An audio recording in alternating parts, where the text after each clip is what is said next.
নানা আয়োজনে সারা দেশে উদযাপিত হচ্ছে খ্রিস্ট ধর্মাবলম্বীদের সবচেয়ে বড় ধর্মীয় উৎসব বড়দিন।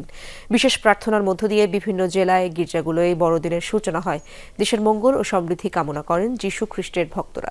আত্মশুদ্ধির মধ্য দিয়ে নতুন বছরের সুখ শান্তির প্রত্যাশা করে সকলে। প্রার্থনার পর ধর্মীয় সঙ্গীত পরিবেশন করেন ভক্তরা।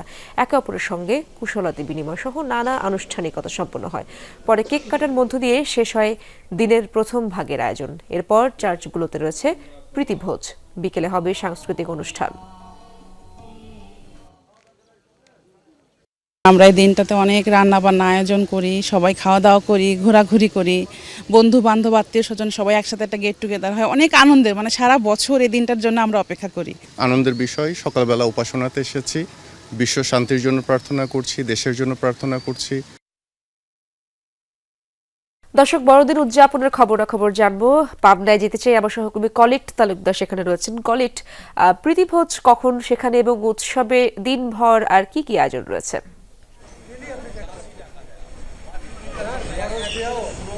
ইশরাত, আসলে সকাল 9টায় আমি রয়েছি পাবনা ব্যাপটিস্ট চার্চ প্রাঙ্গণে। সকাল 9টায় এখানে বিশেষ প্রার্থনা, বড়দিনের যে বিশেষ প্রার্থনা সেটি অনুষ্ঠিত হয়। প্রার্থনা পরিচালনা করে পাবনা ব্যাপটিস্ট চার্চের যাজক ইসাক সরকার। প্রার্থনায় দেশ ও জাতির মঙ্গল কামনায় বিশেষ প্রার্থনা করা হয়। প্রার্থনার শেষে অনুষ্ঠিত হয় বড়দিনের যে বিশেষ কেক কাটা, সেই কেক কাটা হয়।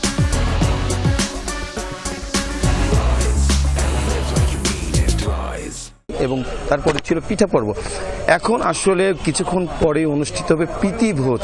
সেই প্রীতিভোজে যারা খ্রিস্ট ধর্মে বিশ্বাসী রয়েছে পাবনাতে, তারা একত্রিত হয়ে সেই দুপুরের যে ভোজ সেটি করবে।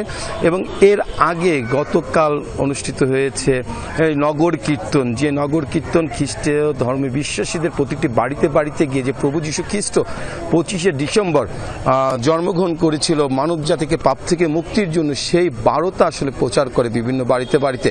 পাবনায় এবার 22টি গির্জায় বড়দিনের বিশেষ প্রার্থনা অনুষ্ঠিত হয়।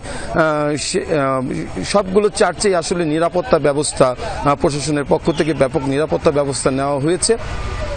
এবং এই পাবনা ব্যাপটিস্ট চার্চে প্রীতিভোজ অনুষ্ঠিত হবার পরে বিকালে রয়েছে মনোজ্ঞ সাংস্কৃতিক অনুষ্ঠান। সেই সাংস্কৃতিক অনুষ্ঠানে এখানকার যারা স্থানীয় শিল্পী রয়েছেন তারা গান সহ ধর্মীয় বিভিন্ন সঙ্গীত পরিবেশন করবে। এছাড়াও 31 তারিখ বৎস বরণ এবং বৎস বিদায়ের মধ্য দিয়ে বড়দিনের যে উৎসব 6 দিন ব্যাপী পাবনা ব্যাপটিস্ট চার্চ গ্রহণ করেছিল, সেই উৎসবের সমাপনী ঘটবে।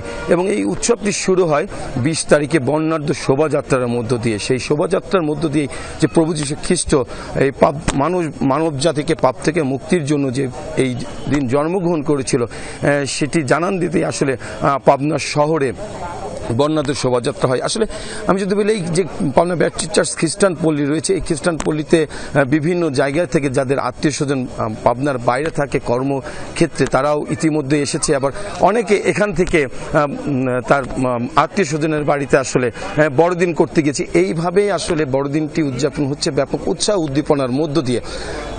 এভাবে পাবনা, শুধু পাবনা ব্যাপটিস্ট চার্চ নয়, পাবনায় যেগুলো 22টি গির্জা রয়েছে সবগুলোতেই বড়দিনের যে উৎসব সেটি চলছে।